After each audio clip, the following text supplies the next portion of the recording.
तो मुझे लगता है अंतोगत्वा जब हम बजट की बात करें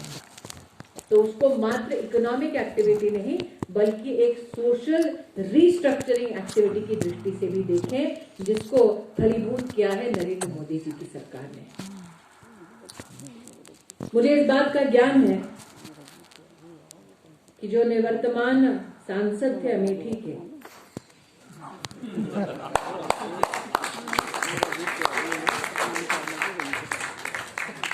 वो तलाश रहे हैं कि बजट में क्या खोट ढूंढूं,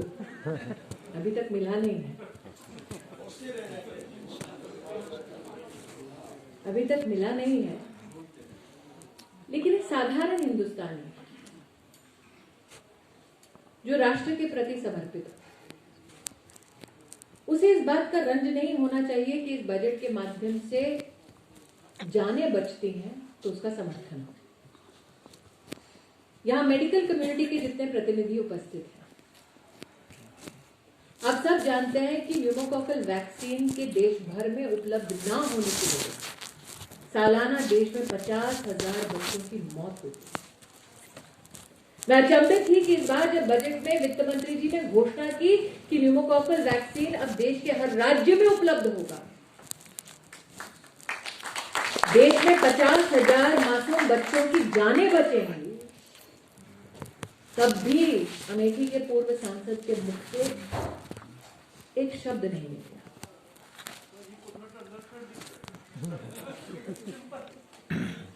जब ये घोषणा हुई, न्यूमोकॉकल ठीक है सर, मैं मानती हूँ, may be you could not understand, लेकिन जब ये घोषणा हुई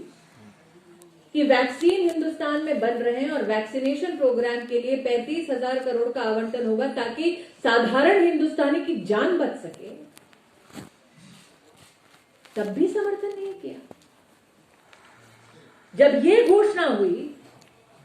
कि देश के 10 करोड़ गरीब किसानों को प्रधानमंत्री नरेंद्र मोदी ने किसान सम्मान निधि के माध्यम से उनके बैंक के खाते में 1 लाख करोड़ रुपया सीधा बैंक में ट्रांसफर कर रहा है, तब भी कुछ नहीं। जब नरेंद्र मोदी सरकार ने यह घोषणा की कि एग्रीकल्चरल इंफ्रा फंड जो है वो 1 लाख करोड़ तक का, अब उसमें से मंडियों को भी सशक्त और मॉडर्नाइज करने का आवंटन किया है मोदी सरकार ने, तब भी कोई समर्थन नहीं किया। और मैं समझ सकती हूँ सर, आप बिल्कुल सही कह रहे हैं, शायद ढंग से पढ़ा ना हो, पढ़ा होता तो शायद ये भी जानते कि आज जो एग्रीकल्चर पर इतना हमको जागृत करने का राहुल जी प्रयास कर रहे हैं, वो कम से कम इस जवाब को जरूर ढूंढते कि पंजाब सरकार ने, कांग्रेस की पार्टी ने पंजाब में क्यों कॉन्ट्रैक्ट फार्मिंग में किसान के ऊपर 5 साल की सजा को सुनिश्चित किया। इसलिए आज का ये कार्यक्रम कोई मात्र इंटेलेक्चुअल या इंडस्ट्री या कॉमर्स की मीटिंग नहीं है।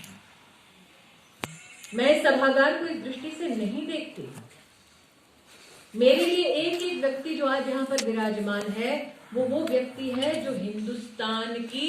प्रगति देखना चाहता है, वो व्यक्ति है जो हिंदुस्तान की प्रगति को बढ़ाने देखना चाहता है। और ये मैं पूर्ण विश्वास से कह सकती हूँ